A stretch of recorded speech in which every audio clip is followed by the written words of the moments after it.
오늘은 특별히 교육방송에서 주디스 버틀러를 그레이트 마인즈에 속하는 것으로 소개하는 것은 상당히 부적절하다. 제가 일찍 판단해서 제가 글을 쓰기 시작했고, 또 많은 분들께서 연대해 주셔서 지금 극국적으로 국민적으로 일어나서 이 문제의 심각성을 비판적으로 공론화하고 있습니다. 함께 참여해 주시고 오늘 구체적인 증거를 제가 제시하도록 하겠습니다. 우리 노동자 연대라는 사이트에 보니까 이 반박 언론 기사가 나왔는데요. 거기에 보니까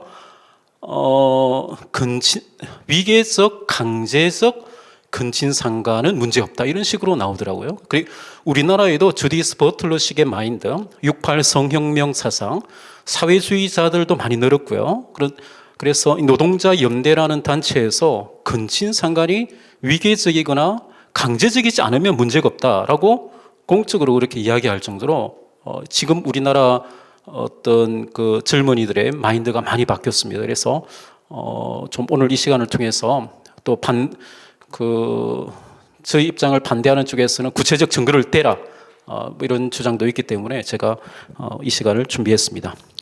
예, 오늘은 구체적 전반적인 주디스 버틀러에 대한 그 비판적인 입장은 저의 글들이 많이 있거든요. 책을 보시면 되고요. 오늘은 소화성의 근친상간에 포커스를 맞추겠습니다. 네, 미셸 푸코의 그 소화성의 튀니지에서의 그 동성애적 소화성의 남색이죠. 페드라스티가 그 기소로만 교수에 의해서 최근에 2021년에 소개되어 국내 주요 언론에 통해서 보도가 되었습니다. 제가 좀 주도적으로 이걸 소개했고, 그래서 이 미셸 푸코의 관점이 게일 루빈이라는 급진 페미니스트를 통해서 격려해서 주디스 버틀러까지 이릅니다. 그러니까 미셸 푸코는 소아성애를 지지할 뿐만 아니라 소아성애를 실제로 한 사람입니다. 수행한 사람이고요. 게일 루빈은 레즈비언, 동성애자인 동시에 SM, 사도마조히스트고 또 자기가 스스로 소아성애자라고 커밍아웃한 사람입니다. 그래서 이런 관점들이 주디스 버틀러뿐만 아니라 독일 68 성혁명, 이런 녹색당, 그 다음에 에스페데, 독일 3인당의 일부, 쉽게 말하면 68 세대의 전반적인 입장이었습니다. 그래서 녹색당도 소아성애와 근친상간을 비범죄화하겠다라고 지속적으로 노력을 했고요.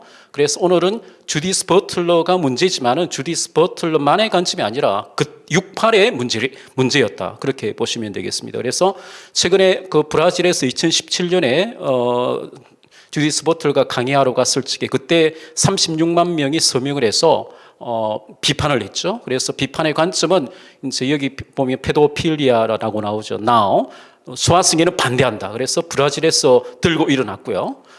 브라질뿐만 아니라 2020년에 주디스 버틀러가 스스로 그렇게 Who is afraid of gender? 젠더를 누가 두려워하는가라고 하면서 브라질뿐만 아니라 남미 전체 그리고 프랑스, 독일, 그 다음에 헝가리, 폴란드, 동부 유럽은 훨씬 더 강하고요. 그래서 글로벌하게 자신의 그 젠더 이론이나 젠더 교육에 대해서 글로벌한 저항 운동이 일어나고 있다고 주디스 버틀러가 스스로 소개하면서 자신이 이제 트러블에 놓이게 되었다고, 젠더 트러블의 작가인데 그래서 도움을 호소하는 그런 동영상이 있습니다. 그래서 보통 유럽에도 이것이 젠더라는 개념, 젠더 교육, 뭐 성인지 교육, 성인지 감수성 이런 것들이 한 20년의 역사가 됩니다. UN을 통해서 이렇게 탑다운 방식으로 강제되는데 처음 10년 동안은 유럽에서도 잘 몰랐어요. 근데 10년 이후부터 이 문제의 심각성을 깨달으면서 이제 글로벌하게 반젠더 이데올로기 운동이 거세지고 있고 주디스 버틀러도 잘 알고 있고 2017년에 브라질에서의 저 시민저항 운동은 그런 한 풍경일 뿐입니다. 네.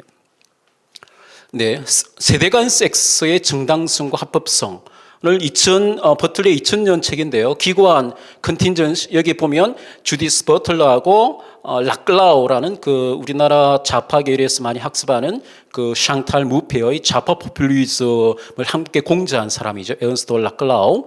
그 다음에 슬라보의 지제. 이 세 사람이 주로 이제 지금 글로벌 좌파의 주요 논객들입니다.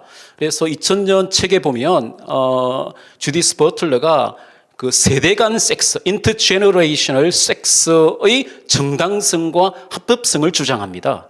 이게 영문 전체고요. 이게 뭐 제가 혹시 반론을 제기하실 분들이 있어서 문장 전체를 이야기했고요. 쉽게 말하면 어떤 그 논쟁의 어떤 정치 문화를 한번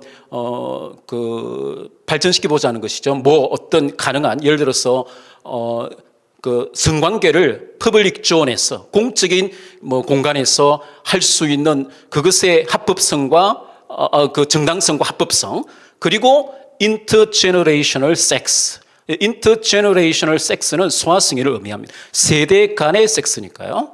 네, 그래서 주디스 버틀러가 2010 여러 곳에서 소화성애를 노골적으로 주장하는 그것이 발견되고요. 그 다음에 젠더 트러블, 여기에서 근친상감 금기에 대한 푸코적 비판을 주디스 버틀을 확장하려고 합니다. 그래서 주디스 버틀뿐만 아니라 미셀 푸코도 소아성애와 근친상간을 지지하는 사람입니다. 그래서 젠더 트러블 59페이지에서 78페이지까지 상세하게 근친상간 금기를 논하는데요.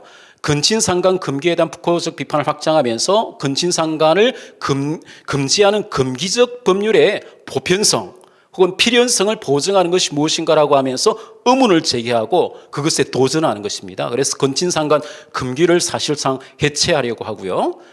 그 다음에 근친상간 금기가 동성애 금기를 생산하는 근거가 된다고 보기 때문에 주디스 버틀러가 레즈비언이지 않습니까? 동성애자입니다. 그래서 자신의 어떤 동성애의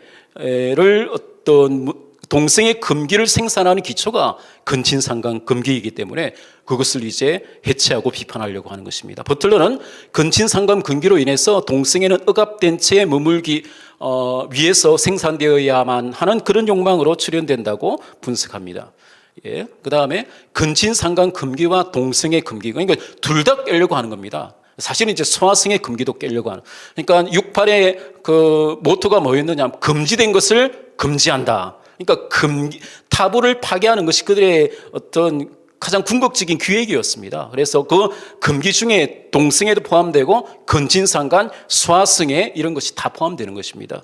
그래서 근친상간 금기와 동성애 금기를 억압적 명령으로 파악하고 버틀러는 억압적 리프레션하다 말이죠. 리프레션으로 규정하고 리프레션이기 때문에 그것을 이제 해방시켜야 된다 이런 주장을 하죠. 해체해야 된다. 그래서 그 억압적 명령인 근친상간 금기를 해방시키고 해체하고자 한다. 이 소아성애자들도 무엇이라고 때 당시 68 그 학생 운동이 주장했느냐면 소아성애도 소아들의 해방이라고 주장했어요. 그러니까 성해방일 뿐만 아니라 해방이다. 그래서 동성애자 버틀러는 레즈비언 소아성애자 그리고 사도마조히스트로 커밍아웃한 게일 루빈을 인용하면서 근친상간 금기는 동성애 금기를 전제한다고 주장하면서 그렇게 이를 해체하고자 합니다. 그래서 이 버틀러와 푸코의 근친상간 금기 해체 시도는 무엇과 어떤 대조되고 입장이 다르냐면 우리가 보통 인류학의 르네 지라르도 이제 중요한 인류학자지만은 보통 문화 다양성 이야기할 적에 또 유네스코와 관련된 인물은 레비스트로스지 않습니까? 레비스트로스의 구조주의 인류학. 그러니까 레비스트로스의 구조주의 인류학이나 프로이트의 정신 분석학에서도 보존하려고 했던 그 인류 문명의 가장 궁극적인 최소 단위의 궁극적인 질서, 그 금기를 푸코와 버틀러가 깨려고 하는 겁니다. 그래서 굉장히 급진 좌파적인 관점을 이 사람들이 가지고 있는 것이고 EBS 교육방송이 레비스트로스와 프로이드까지도 비판하는 이런 관점을 과연 보편적인 교육 윤리로 방송해도 되느냐라고 제가 질문하는 것입니다. 그래서 푸코와 버틀뿐만 아니라 여기 보면 이 사진에는 녹색당인데요. 독일 녹색당. 여기 보면 그린의 볼렌 인체스트 레갈리즈로 이렇게 되어 있죠.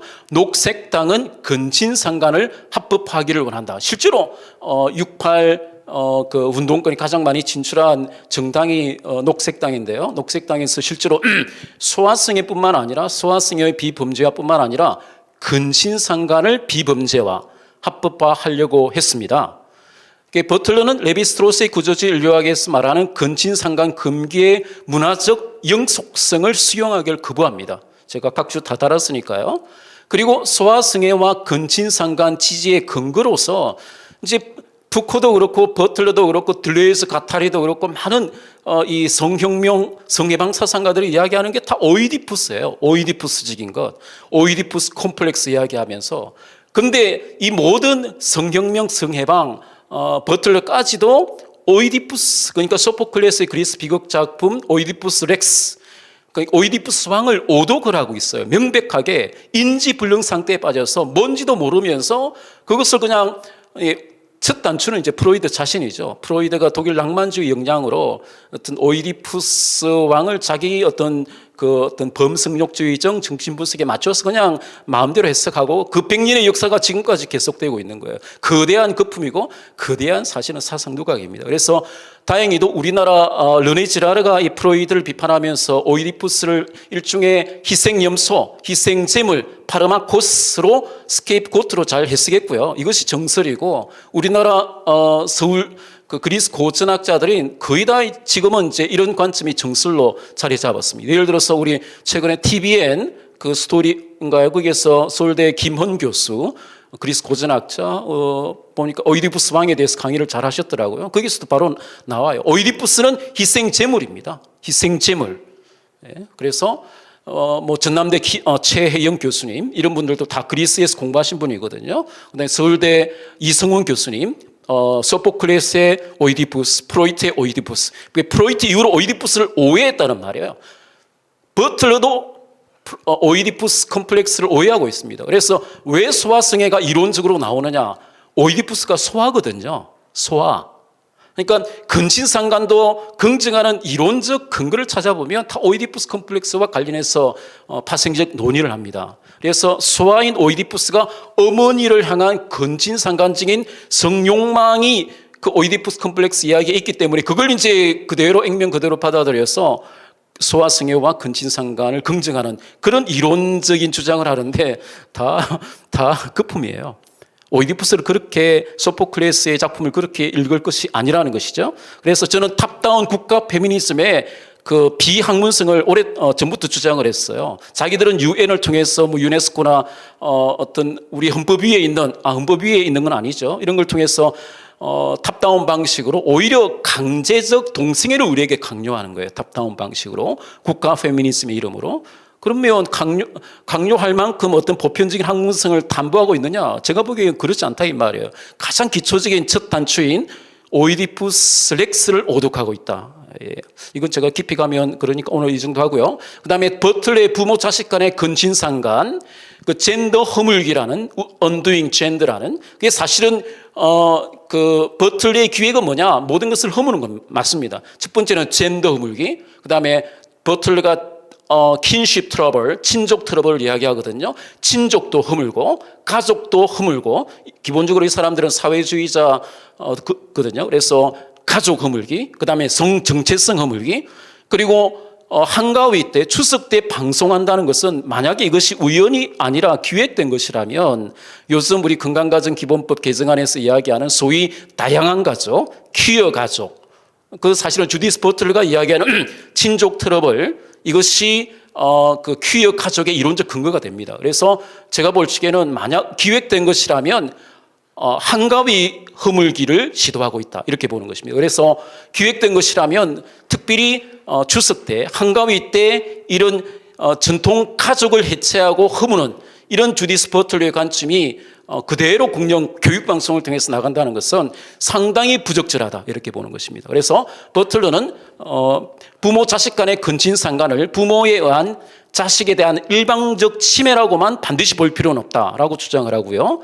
버틀러는 필연적으로 트라우마틱하지 않은 형태의 근친상간이 아마도 존재하거나 아니면 근친상간은 그것이 생산하는 사회적 수치심에 대한 의식 때문에 그 트라우마틱한 성격을 지니게 된다라고 주장을 합니다. 제가 인용문을 그대로 이야기를 했습니다. 조금 뉘앙스를 반영을 해야 되니까요.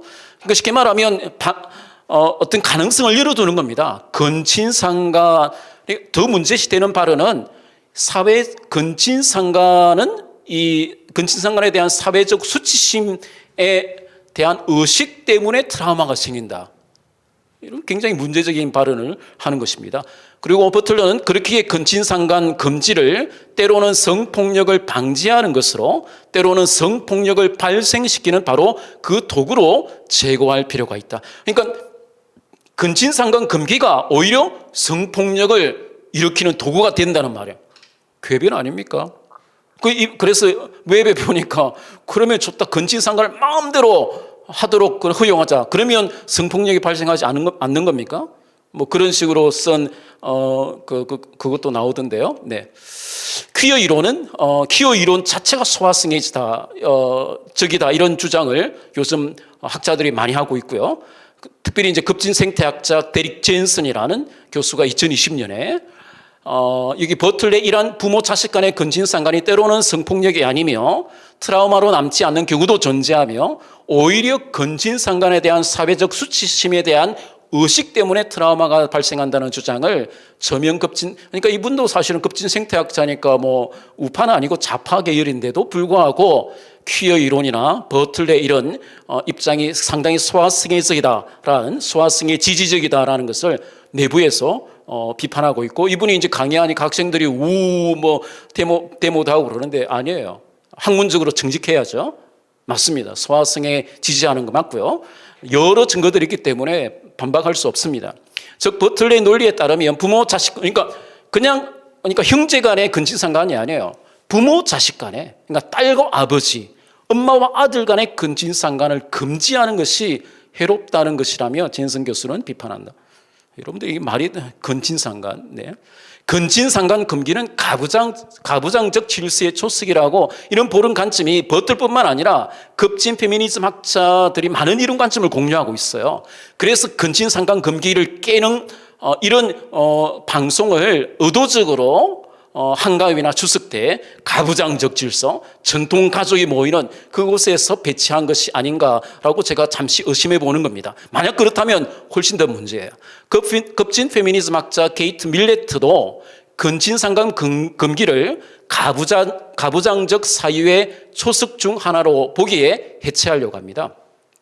그래서 버틀은 레비스트로스의 근친상간 금지의 규칙이 보편 규칙이 아니라, 그러니까 보편적이지 않을 수도 있다고 이야기하는 겁니다. 왜 그걸 근친상간 금기를 보편적이고 영속적인 걸로 봐야 되느냐, 이게 도전하는 것이죠. 그러니까 프로이트나 레비스트로스까지 도전하는 겁니다. 굉장히 급진적인 겁니다.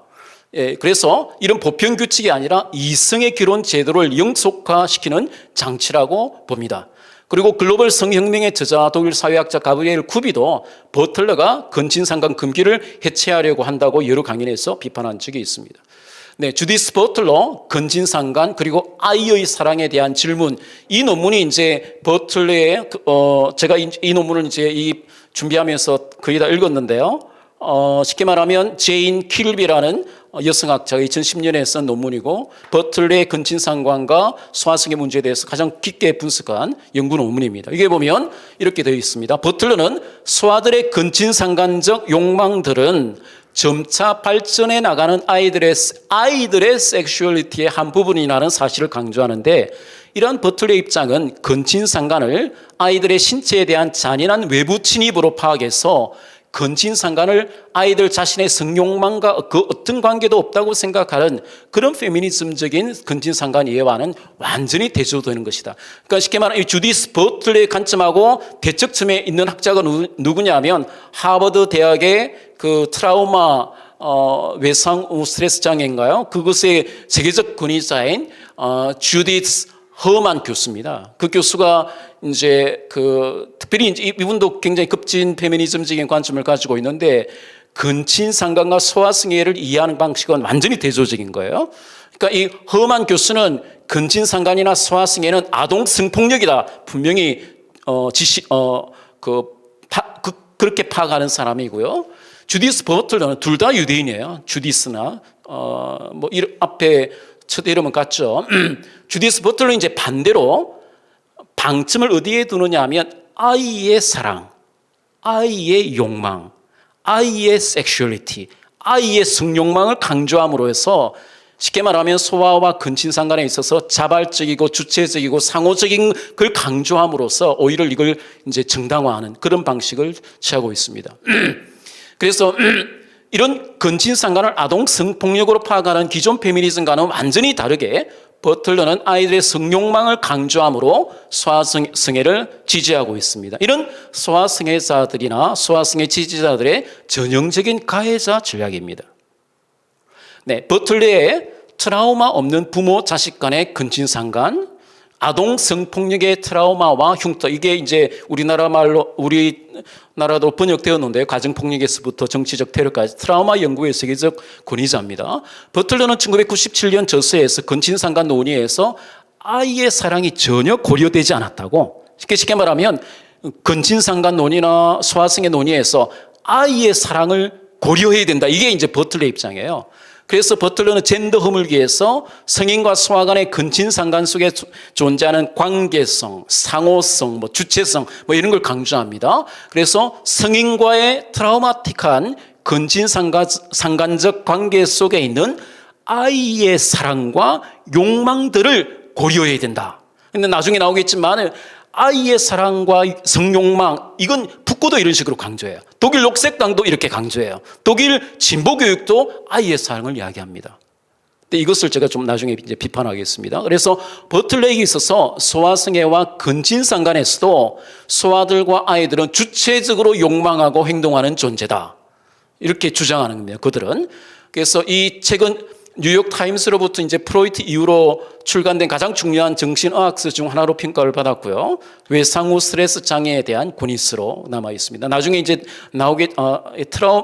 트라우마는 나중에 그건 제가 나중에 이야기하겠습니다. 그래서 주체적이고 상호적이고 그리고 협의적인 소아성애와 근친상간은 가능하다. 미셸 푸코도 보면 성인을 유혹하는 소아들의 성욕망을 이야기합니다. 푸코는 1979년 미셸 푸코가 이 반소아성애 히스테리아라는 방송과 글을 통해서 소아 매춘에 대해서 이야기를 하고요. 소아 매춘. 그 다음에 소아들은 성적으로 보호받아야 하는 존재라고 주장하는 정신분석학자들과 정신의학자들의 입장을 오히려 공격하면서 성인을 유혹하는 소아들의 성욕망이 있다고 미셸 푸코가 주장하는 겁니다. 그러니까 이런 푸코의 입장이나 버틀러의 입장이 거의 같은 것입니다. 그래서 푸코의 그 인용을 전체 인용하면 아마 자신의 고유한 섹슈얼리티를 가진 아이가 성인을 욕망했고 성관계에 동의했고 심지어 소아성애적 성관계의 첫걸음을 아이들이 주도했다. 그러니까 사실은 소아성애적 남색적 성욕망을 자기가 충족시키면서 피해자를 가해자로 둔갑시키는 그런 가해자 전략이에요. 이 그 그림은 에드워드 사이드, 우리 그 후기식민주의, 탈식민주의 연구의 대가죠. 미셸 푸코와 좌파적 관점은 같지만은 이 에드워드 사이드는 팔레스타인 출신이에요. 그래서 이 책 표지 사진을 왜 이게 소아성애를 일종의 남색이죠. 그 미소년 사랑, 그것을 이제 염두에 두고 의도적으로 이 표지 사진을 선택했다고 그러는데요. 이게 프랑스에서 미셸 푸코나 프랑스 문학과 지성인들이 프랑스에서는 못하고 튀니지나 그다음 이슬람권에 와서 쌍값으로 그 남색 매춘을 하고 남색 강간을 하는 그런 것들이 많았어요, 경우가. 그래서 이제 그걸 고발하기 위해서 이 사진을 택했다고 이야기를 합니다. 그래서 우리 지금 보니까 미셸 푸코가 소아성애자 아니다, 티니지에서 남색을 안 했다, 반박하는데 아니에요. 다 그런 증거들이 있고요. 네, 넘어가겠습니다. 소아성애 권력 관계의 부정에 대하여 독일 원조 여성학자 알리츠 슈바르츠 대 주디스 버틀러. 그러니까 독일 지금 이 알리츠 슈바르츠는 우리나라에서도 잘 알려져 있는 여성학자입니다. 그러니까 시몬 드 보부아르를 직접 만났고요. 그 다음에 장폴 샤르트르하고 직접 교류했던 독일 원조 여성 페미니즘 1세대 학자죠.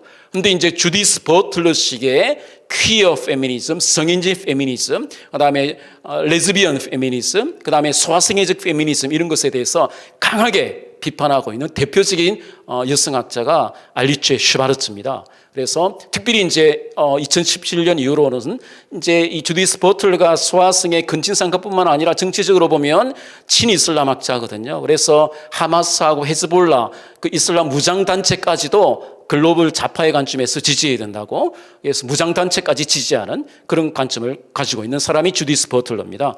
이제 그런 점을 알리츠 슈바르츠가 아주 비판하고 있고, 특별히 오늘 이 시간에는 알리츠 슈바르츠가 이 독일 68 소아승의 운동, 소아승의 안티파가 추진했던 그 소아승의 운동에 있어서 어두운 그림자인 아동 성폭력에 대해서 가장 감수성을 가지고 가장 먼저 그리고 용감하게 선구자적으로 이 문제를 제기했던 사람이 바로 알리츠 슈바르츠입니다. 그래서 독일 68 소아승의 운동의 문제의 핵심은 항상 성인과 소아들 사이의 권력관계에 대한 부정이었다. 그래서 권력관계가 분명히 엄연히 존재함에도 불구하고 그 권력관계는 이야기하지 않고 자꾸 낭만적으로 상호적, 주체적, 합의적, 협의적 이런 걸 이야기한다고 이 사람이 비판하는 것입니다. 그래서 권력관계는 부정되면서도 성인과 소아들 사이의 외견상의 상호성과 동의가 암시되어졌다고 비판합니다. 그래서 소아성애와 근친상간에 있어서 소아의 주체적 사랑과 성욕 그리고 성인 소아 사이의 상호적 관계성과 합의성을 버틀뿐만 아니라 독일 68 그 소아성애적 안티파라고 합니다. 독일 68 전체로. 그래서 소아성애 문제가 결코 그 주변적인 문제가 아니었고요. 우리 그 성혁명의 창시자인 오스트리아의 비렐름 라이가 이야기했던 게 성인들의 성해방이 아닙니다. 소아들과 청소년들의 성해방이에요.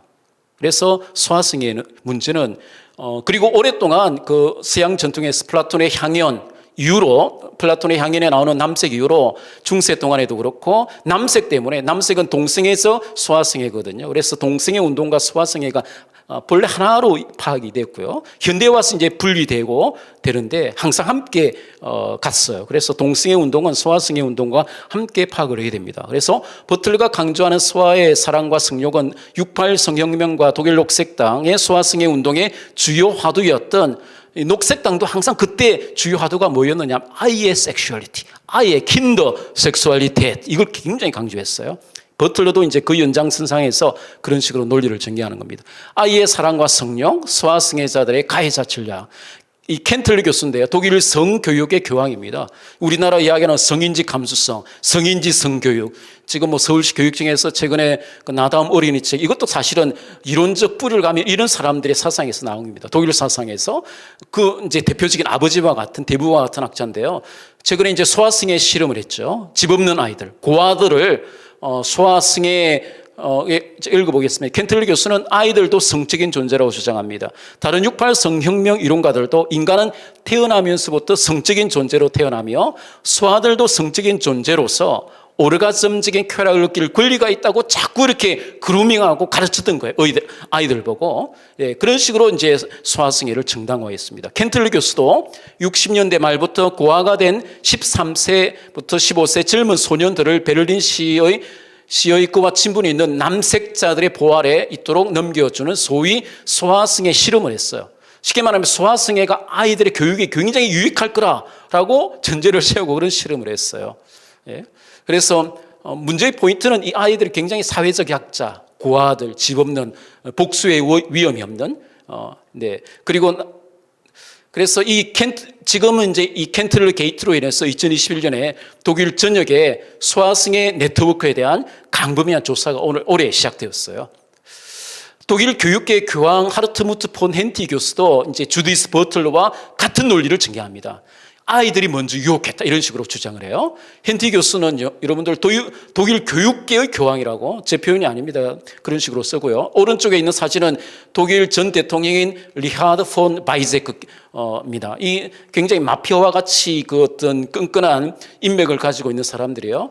이 헨티 교수는 독일 68 진보 교육의 성지로서 3m 높이의 거대한 남근상을 상징으로 세웠던 이 오덴 발트 슐레, 지금 독일 교육계가 2010년 이후로 이제 발칵 뒤집혔는데요. 독일 진보 교육의 메카이자 이 성지라고 평가되었고, 독일 전 대통령도 개입되어 있고, 이런 거물급들이 배경으로 있는 이런 오덴 발트 슐레라는 엘리트 학교고요. 유네스코 모델 학교입니다. 여기에서 이제 조직적인 그 남색 소아성애 사태가 비로소 폭로가 되었고요. 이것 때문에 이제 독일 교육계 전체가 그래서 제가 국민일보나 이런 쪽에서 2010년 이후로 독일 교육계에서는 그 68 소아성애적 과거사 청산이 대세다라고 제가 소개를 했던 것입니다. 그래서 여기에 관련되어 있는 헨티 교수도 주디스 버틀러와 똑같은 논리를 전개합니다. 아이들이 먼저 유혹했다. 아이들의 성욕. 그래서 이 성폭력에 연루된 것이 폭로되면서 이 헨티 교수는 과거 받았던 영예로운 상들이 다 박탈당했어요. 박탈된 이유 중에 하나가 이런 식으로 이 사람이 이제 그 오덴발트 슐레의 교장과 동성애적 동반자 관계거든요. 그러니까 진정으로 사과하기는커녕 오히려 피해자를 가해자로 둔갑시켜서 이런 식으로 논리를 전개하는 데 대해서 독일 바이에른 법무부 장관도 경고하고 그랬었습니다. 그래서 헨티 교수는 이 상습적인 소아성애자 혹은 남색자인 게롤드 베크와 동성애적 동반자로서 평생 함께한 한 사람으로서 게롤드 베크의 아동성폭력을 변호하기 위해서 아동성폭력 피해자들인 그 어린 학생들의 성욕망, 유혹, 그리고 어린 아이들이 먼저 주도했다. 어린 아이들이 꼬셨다. 이런 식으로 강조해서 거센 비판을 받고 있는 것입니다.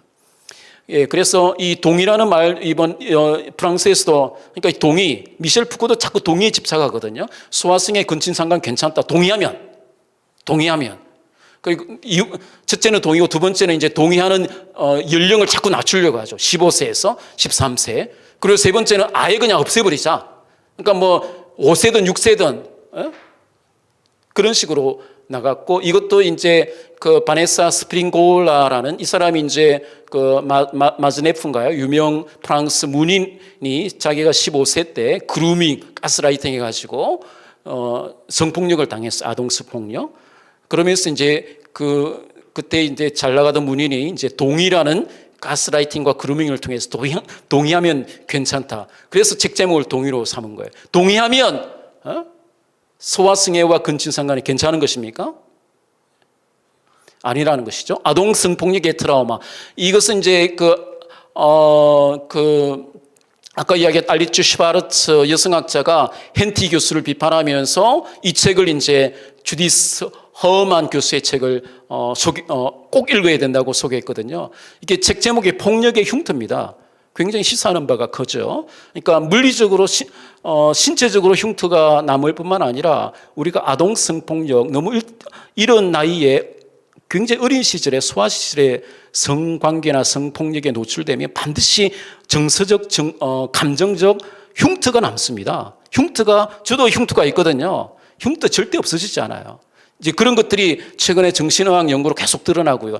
30년이 지났는데도 그것의 트라우마 흉터를 극복하지 못해서 자살하는 사람도 많았고요. 오덴발트 슐레에서도 마찬가지입니다. 아이들이 자살을 했어요. 도저히 자기들은 이 문제를 제기할 힘이 없으니까. 예? 그래서 아동 성폭력의 어떤 그 폭력의 문제의 심각성을 깨달아야 되고요. 네. 그 다음에 The Trojan Unicorn, Queer Theory and Pedophilia 라는 논문도 그런 식으로, 이 현대 퀴어 이론의 구루 주디스 버틀러가 근친상간을 변호했다. 그래서, 쉽게 말하면 지금은 빅 브라더가 아니라 빅 시스터가 주도하고 있어요. 퀴어 페미니즘은 퀴어 무정부주의고 권력을 추구하는 급진 페미니스트들입니다. 그래서 이제 국제기구에 진출해가지고 로비를 해가지고 탑다운 방식으로 강제하는데 이 빅시스터들의 이런 그 국가주의 페미니즘에 맞서서 용감하게 저항하고 있는 사람들이 계속 늘어나고 있어요. 그래서 독일 68 운동도 소아성애적 안티파였습니다. 네, 아이의 성욕, 집단적 가해자 전략으로서의 성해방. 이것도 이제 집단적 가해자 전략으로서의 성해방이라는 제목으로 2015년 플라톤의 향연에 등장하는 교육학적 에로스에 기초한 남색을 모델로 하는 독일 그리스 남색 문화사. 지금 제가 요즘 페드라스티에 대해서 굉장히 좀 많이 공부하고 있는데요. 이 독일 그리스 남색 문화사에 대한 연구서를 출간한 독일 녹색당 출신의 언론인 크리스찬 휠러가 이 책에 대해서 언론 인터뷰하면서 제목으로 삼은 것이 이게 68도 그렇고 68세대도 그렇고 버틀러와 같은 식으로 계속 아이들을 가스라이팅하고 그루밍했다는 거예요.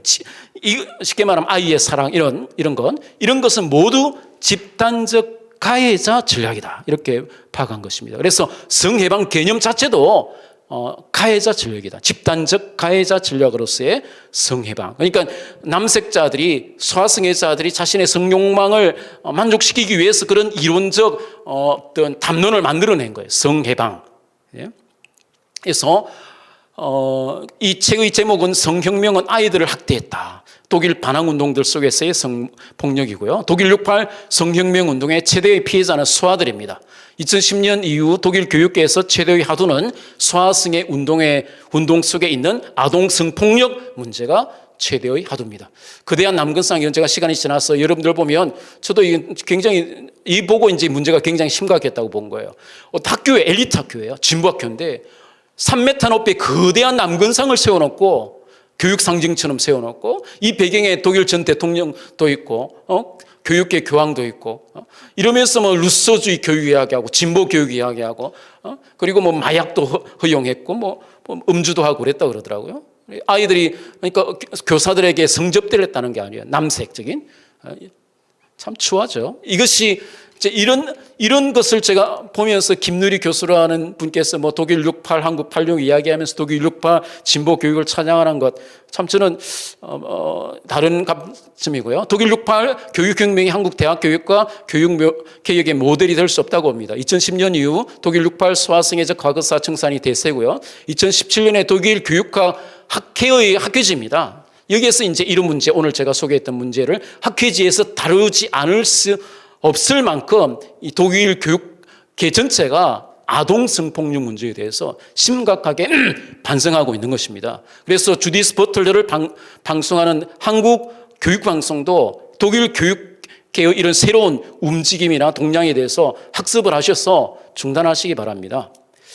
네, 소아승인을 탈범죄를 주장한 사람은 장폴 샤르트르, 시몬 드 보바르, 데리다, 부코, 롤랑 바르트, 둘레스 가타레, 프랑스의 포스트 모던 철학자 거의 대부분이 이 소아승의 탈범죄를 주장했어요. 그래서 독일 녹색당도 그렇습니다. 2014년에 공식 사과했죠. 당대회에서 녹색당 주류가 소아승의 비범죄를 추진했던 거 이거 부끄럽게 생각한다는 거예요. 그래서 독일 6.8 성혁명은 결코 지금 독일에서도 어떤 자랑스러운 뭐 민주화 투쟁 그렇게 보지 않습니다. 기본적으로 소아성의 운동이었고 성혁명 운동이었기 때문에 지금 이 독일 녹색당 이것도 보면 발표하는 사람도 젊은 녹색당원이거든요. 부끄러운 역사예요. 네, 6.8 향락주의 좌파의 동성애, 소아성애 여기도 보면 녹색당의 소아성애뿐만 아니라 근친상간도 지지한 그런 자료를 제가 소개했고요. 넘어가겠습니다. 그래서 마지막으로 아동성폭력, 소아성애에 대한 감수성을 EBS 교육방송에 가져달라. 2010년 이후에 독일 교육계처럼 EBS 교육방송도 소아성애 운동에 나온 아동성폭력 문제에서 현 정권에서 감수성 굉장히 많이